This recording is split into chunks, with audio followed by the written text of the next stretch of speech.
Hello, my name is Lola, and I'm going to be reacting to the rip-off world of the worst PS4 games ever by Caddicarus. Yep, sorry, I haven't been releasing any videos this weekend. I just needed a break, but Monday I should be back on track. And, well, anyway, let's see what some bad PS4 games Caddy plays. 3, 2, 1. Here we go. Good evening, one and all, and welcome to the beginning of a new decade, the year 2020! Of course, we all know what this means. The man is back, and he's more ready than ever before. So no more delays. Please welcome back to YouTube today, Caddicarus! What the? Caddy, it's good to see you. Are you ready for the... sorry. What was that? Bins. Did you say bins?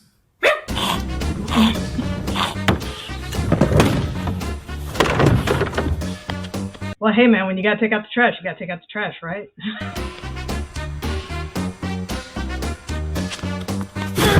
Okay, so you've taken the bins out after Christmas. Very well done. Are you gonna make a video now? No. Oh, nope. Bloody hell. You want to know what I got for Christmas? What? Money. And I decided, hey, why don't I go on the PS4 for a change? I mean, I didn't touch it all throughout the holiday, so why don't I go and splurge on the PS Store? And now, I wish I hadn't. It's not exactly breaking headline news when I say a nuclear explosion would be a disaster, or that playing games on PC has many costs as well as benefits. On one hand, you get the best performance for any game at all, you get more frequent and faster updates and patches than consoles, and on services like Steam, you can find yourself walking out of a seasonal sale with like 20 incredible games for the price of a parking space and 2 Whoppers. On the other hand though, with this cheapness of brilliant games comes high sales volume, which leads to Steam looking for even more ways to make more money, which then leads them to opening the floodgates to anybody willing to upload a game to their servers. And I mean anybody. Steam will sell anything at all. There's no quality control whatsoever, unless you count Mr. Dursley guarding his home a good form of quality control. Oh dear, the bullet missed the hairy boulder. This is where console digital storefronts succeed a little bit. Not by a massive amount. I mean, this is a Nintendo-approved game that came out on the Wii U, the same sound that happens when the ambulance comes to save my life after the game gives me a hernia. But they certainly fare a lot better than Steam, because they don't need to rely on mass sales of rancid crap in order to turn a profit on game purchases. They sell the consoles that you play the games on, the controllers, all the accessories. Steam only have cheap games to sell, so they'll sell anything at all to make a profit. Oh, and a controller. But... Well, put it this way, you're familiar with Bad Rats, right? One of the worst Steam games of all time? With the prices it goes for nowadays, Steam would need to sell 401 copies of that to match up to one sale of a PS4 Pro. So once you've already given that money to Sony, surely you'd assume that they wouldn't even let you see anything vaguely similar to that on their storefront. Surely the quality control is extra tight because you paid for the privilege to access the store in the first place. Well, as I discovered, no. As it turns out, the official PlayStation Store is rife, positively seeping with games that are not only on par with some of Steam's most embarrassing shats, like that one I did at the airport, but also like to charge you extortionate amounts for the chance to play them. Even during the January sale, I only managed to get 10 of these utterly dreadful games for a meager sum of $115. Why am I doing this? Jesus, dude. My kids have no breakfast! I'm not talking about PS4 games on the same effort level as Horizon Zero Dawn, Bloodborne, Uncharted 4, Knack, Order K18, K86, or Kingdom Hearts KHT Final Chapter Prologue. These are some of the lowest budget, lowest effort, and most meaningless games of all time, and they only costed me a measly $115. You know, there's nothing wrong with that at all. I can't do much with that kind of money. I mean, what do you expect me to buy? I can't even get an Xbox Series X with that! This will look great in my living space. All of the games you'll be seeing today are available on the US PlayStation Store. In fact, for most of these games, I had to use a VPN to buy and download them. Yeah, most of these games I couldn't even get in the UK. I guess we have standards. And all of these games are only available on the PlayStation 4, or maybe on Steam on occasion. But it's mostly PS4 exclusives we got here, which makes the whole thing even worse. PlayStation proudly bought the rights to these munters. With that being said though, let's begin with game number 1, Orc Slayer. Caddy, what the? So this is the title screen for Orc Slayer, everyone. New. Is it? Okay, to be fair, I can't judge the entire thing based on a still image menu, so let's boot it up. Centuries ago, there was a great war. Much of the land was burned by an enemy now long forgotten in the minds of the world's people. After peace Did the game just realize at the end of that sentence that the next word wouldn't fit on the same line and changed it at the last minute? God, if they can't get the intro text right, I can't wait to see the game. Wow. Oh boy! This whole video was a mistake, wasn't it? Do you know what this is? This is PS4! I mean, just look at this. I'm honestly too scared to carry on, but at least this was one of the cheaper games today, clocking in at only $3.99. I mean, what else would I have done with the money? Buy some compost? Oh Jesus, what is that? What is that? Oh my God, what is that? Oh, no, what's going on? What was that? Ham? Sausage firework?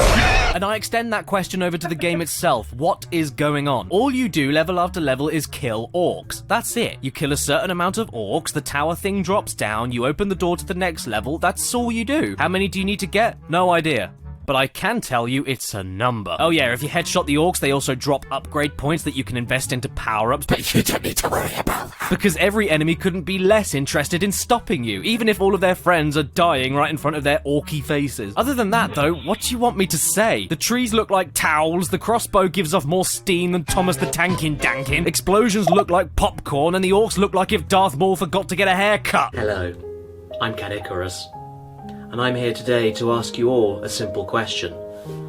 Are video games art?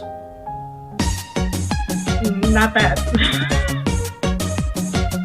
I don't know. In Orc Slayer, this is what fence chopping looks like.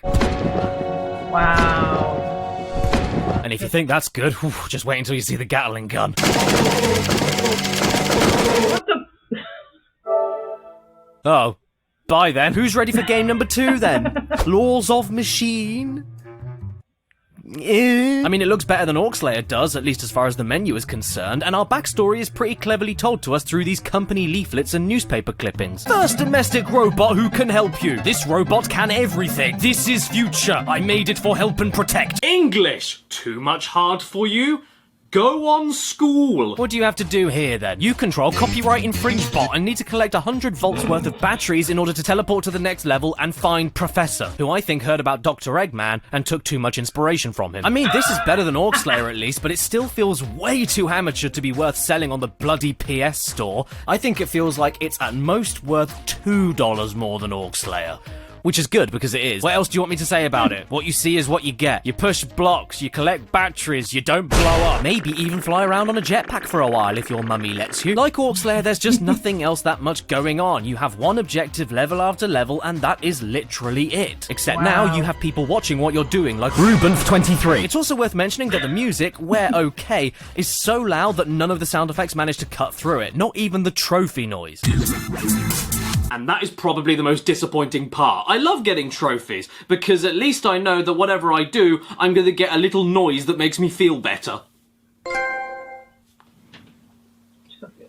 What the? Your big old butt.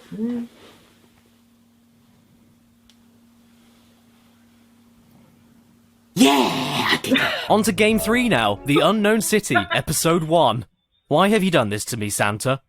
Am I on the naughty list? Ah, Times New Roman, the scariest font. Oh! Right off the bat, I know this game is special. Wanna know why? Because when I was checking out the options menu, I accidentally picked English as my language when the game was already in English, and that made all the menu text magically change into lowercase. Wow. How does a bug like this even exist? Oh me. So young. So naive. If you knew what was coming next, that question would be the last thing on your mind. Here's the first thing you see after the loading screen. All the club branches are open in the morning. And it gets worse. Here's the voice acting. We are not lost. I know exactly where I am going. Yes! Daniel's in this game! Text-to-speech Daniel! I loved his voice acting in Final Fantasy X. Right. Now let's see what you can do. Ha ha ha ha ha ha. This is the voice acting, this is the presentation, and it just keeps getting better. Turning right, no. No, no. You know what? I'm with her on this. By all means, turn left instead. You know, where the road stops. It took me 5 sodding minutes to finally get to a point where I could control the main character, and once I could, things did not get any better. Look at this vertical sink. Look at these textures. And watch what happens if you stand in front of the lady. I think this is the worst game I've ever played, and I've got another 7 to get through. Oh look, we found a police officer who can help us out, but he's ignoring us and he's looking a little bit hunched over. I guess that can only mean one thing. Help. Help. Oh no, she's been captured. Wait a second, where did the door go? Jesus! I paid $9.99 for this. I'm not going mad, am I? No, there was definitely a door there, 100%, I'm sure of it. It's how we came into this room in the first place. I'm gonna have to go and see. Let's go back around and check. See? Look, see? I knew there was a door there. Oh, no. Oh, never mind, it left again. Oh no, watch out everyone. It's your baby cousin running after you after he's filled up his pants. Uncle Fester, nice to see you. Thanks for coming down. I mean, my god, I can't believe this is being sold on the PS4. It's not even worth being given away for free, let alone for $9.99. And it's funny I mentioned that, because the exact same game is free on the App Store. The weapon selection menu doesn't work, you move at the speed of a funeral procession, you don't jump very high unless you jump on top of a fence, in which case you turn into an Olympic vault jumper. You can't go inside any of the buildings with items inside, and it doesn't matter where you aim your guns, the bullets just go wherever they damn well please. I'm genuinely appalled this is allowed to be on the store in the first place, let alone sold for any kind of money. And the best thing is that the other games I bought only get worse from here. Oh no, what's that? I'm completely stuck. I can't fight, move, or jump. What's that? I'm dead? Good. I died inside 15 minutes ago. This is making me so mad that my hair's falling out!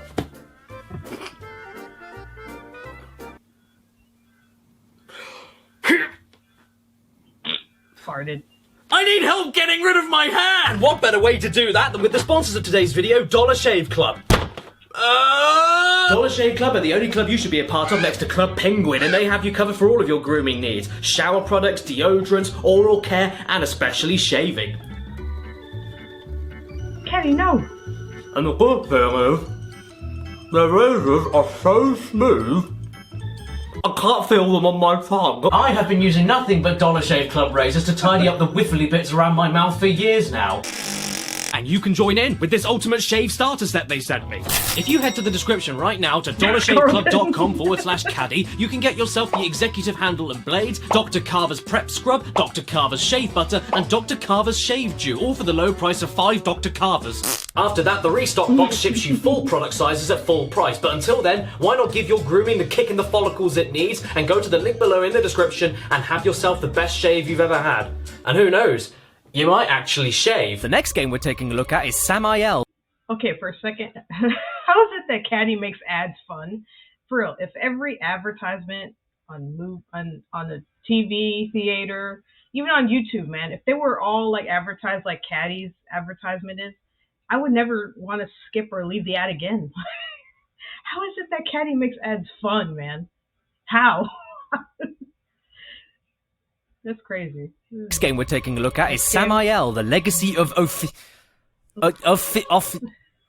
Fiddly Chunks, and it begins with some deep and insightful quotes. I will be present throughout spring, summer, autumn, and winter. That's good to know. But when do you want your holidays? Okay, so from first glance, yeah, it doesn't visually look as bad as what we've had so far, but I'm still not too sure. No, that's not your screen, that's the total lack of vertical sync that the developers didn't bother to fix, meaning the entire game is going to look like the top half is running away from the bottom half. But who, pray tell, developed this game? It was made by a thing called Gilson B. Pontes, and if you didn't know that now, you'll know it within the next 30 seconds. Character and mechanical design, Gilson B. Pontes. Art director, Gilson B. Pontes. Hair and makeup, Gilson B. Pontes. Sound director, Gilson B. Pontes. Stinky poo-poo wiping, Gilson B. Pontes. Produced and directed by Gilson B. Pontes. Man who made my sandwiches, Gilson B. Pontes. So, boys and girls, who made this game?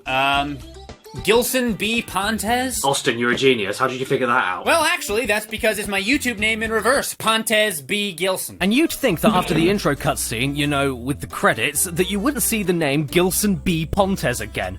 But as soon as you start playing, you see it another 10 times. In fact, you see his name pop up so much that I managed to die during his own gameplay credits before they even finished. Leave me alone, Gilson Pontes! bollock, Pontes! I'm trying to play your crap heap game over here! Now, I've heard of a game trying too hard to be like Dark Souls, and Samael does indeed do that, but took the dark part a little too literally. I can't see a single damn thing in this miserable greenery. Even with a flame sword, it's not lighting up anything around me. This is just a muddy, incomprehensible mound of old jam. Even worse, when you get to the meat and potatoes of the game, the combat, that's when everything comes full circle and it falls apart. The sword swinging is way too slow. There's a stupid slow-mo button mapped to the same button as the dodge button, and from what I experienced, one hit and you're dead. Which then means you respawn at the beginning, and then have to look at the Gilson B. Pontes exclusive credit sequence all over again. If you can believe it, this game didn't only come out last year. Yes, this is a 2019 PS4 title, but it also has a base price of,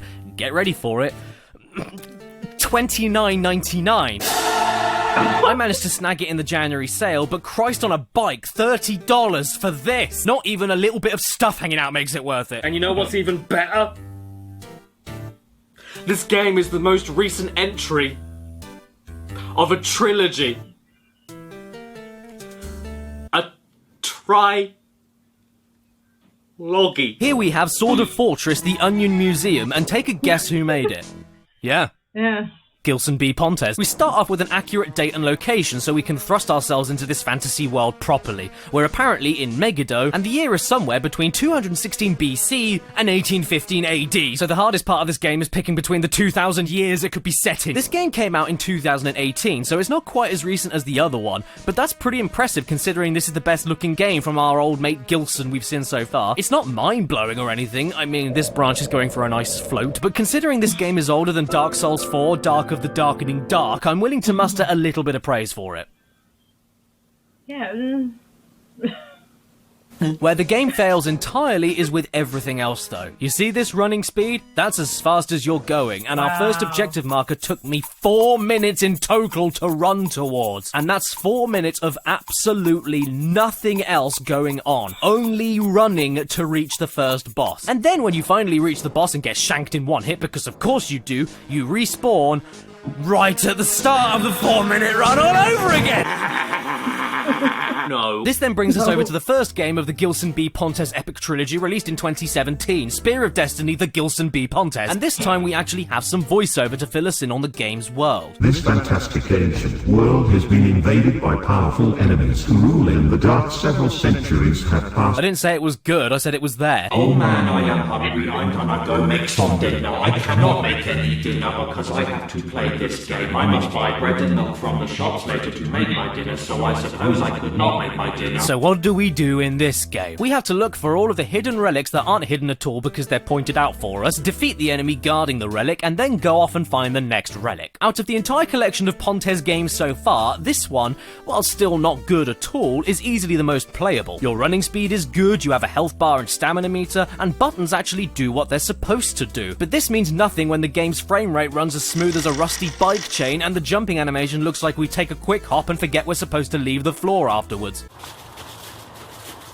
Unfortunately, I couldn't make it past enemy number 3, but I felt like I'd be able to find something really worth my while if I ignored all the objective markers and just had a look around the world.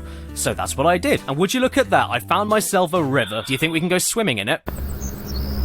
I've lost it now! You know what? I think we found the Tommy Wiseau of video games. Pretentious titles, useless writing, bad acting, objectively terrible production, and with a million credits all going to the same person. Gilson B. Pontes is the Tommy Wiseau of the PS4. This set me back $11.89. $11.89. In fact, altogether, this collection of delightful Gilson B. Pontes games set me back $46.87, and that's not including tax.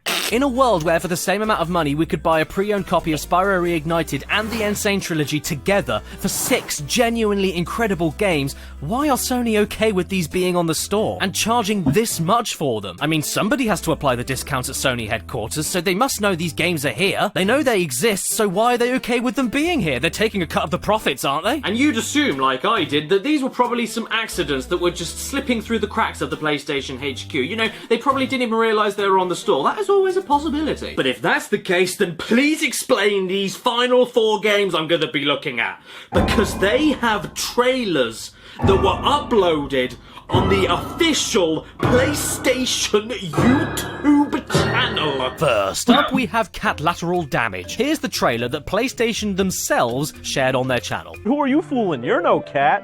But I just want a cat. Now you can, cat. These are the videos I used to make when I was 17. Look, I'm not going to pretend that my videos are any kind of professional high art, but I wouldn't expect Sony to be okay with them using this terrible quality smosh sketch as an official business trailer to sell a video game on their official marketplace. I mean, if you're going to use a bulge effect, at least move the center point to your mouth. What? Ooh, nice smoke cropping there. I bet that took you at least 6 weeks. What the? Who are you? Do you hear something? No, just keep playing. What the?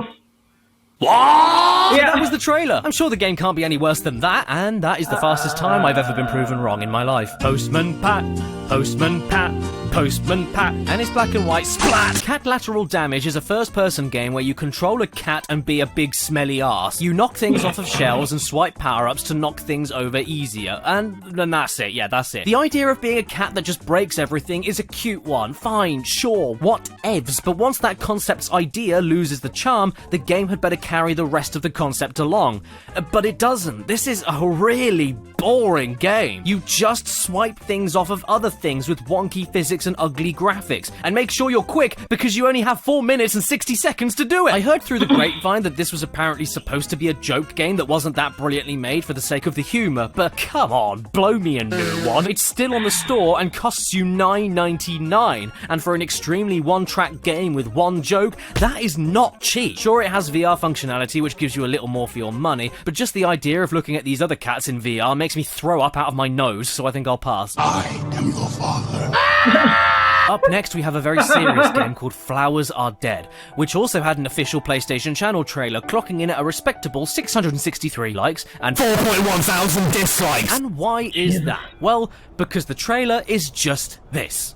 What? You think I'm joking? Because I'm not. It's 60 seconds of silent and still camera shots. Sony, when you uploaded this, were you drunk? Flowers are dead, violets are blue. Give me a gun, I'm ending it. Ah, great, more text. A very small percentage of individuals may experience epileptic seizures or blackouts when exposed to certain light patterns or flashing lights. You know what? At this point, I wouldn't be surprised if that was the story. If you thought that trailer was boring, though, oh my golly gosh, get ready. Because unbelievably, the trailer is a perfect representation of what the game itself is actually like. You thought we were moving slow in the unknown city? Nah, mate, you don't know slow. You've never seen slow. You think this is slow?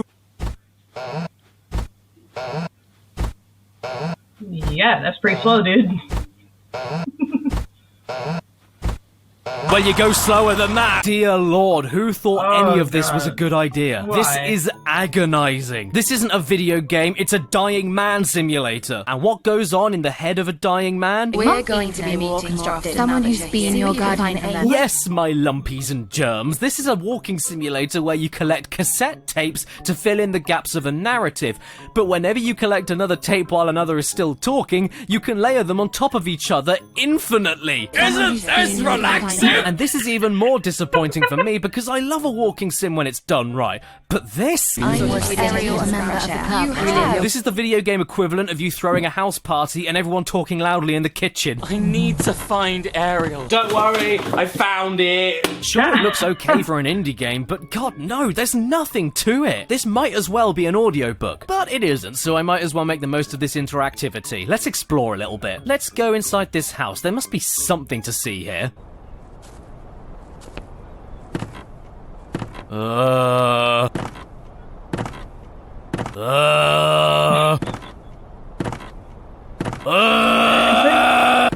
damn it, Caddy. There's nothing here. 5 flowers are dead today for the low price of $19.99. It's cheaper than an electric chair and the torture lasts much longer. Now, the game we have coming up next has been considered one of the worst ever made when it first came out in 2017. It also has an official trailer on the official PlayStation YouTube channel with 1.4 million views 166,000 dislikes. Welcome, everybody, to the life of Black Tiger. Okay, so immediately, I don't hate this menu. It's the nicest one we've seen so far, easily. Got some nice music, a nice logo, a nice background image. It's all nice. It looks okay in my books. I also really like all of these stylish still images whenever you get some story text in between missions. I mean, the grammar's a little wonky, but it's nothing I can't ignore. And then the very second the first cutscene begins, it all goes downhill. Oh god. I paid $9.99 for this. I need a new HDMI cable. I can't get it now. Animal called as human is what I dislike the most. They smell bad. Yep, good enough of a reason for me to do some slaughtering, and just look at the quality we have on display to do that very same slaughtering. You think Bubsy 3D is primitive? No, man. This is 2017, and this is an era where if you don't hold down the attack button all the way, you only get the first quarter of the attack sound. I mean, let's be real, not a single effing splat was given towards this. God. If you can't even get the running animation correct without having a total fit, you aren't going to get anything else right. Oh, no. Is that the sound of the Arctic? Or my granddad blowing air down the phone? I mean, you can say that we're hunting all you want, Mr. Game, but we aren't really doing that. We're just running towards an objective marker and holding the attack button until we win.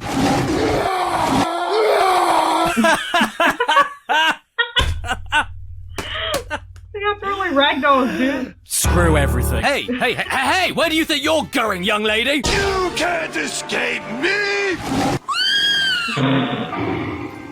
You know, I may have paid a good chunk of change for this game, but some things in life are priceless.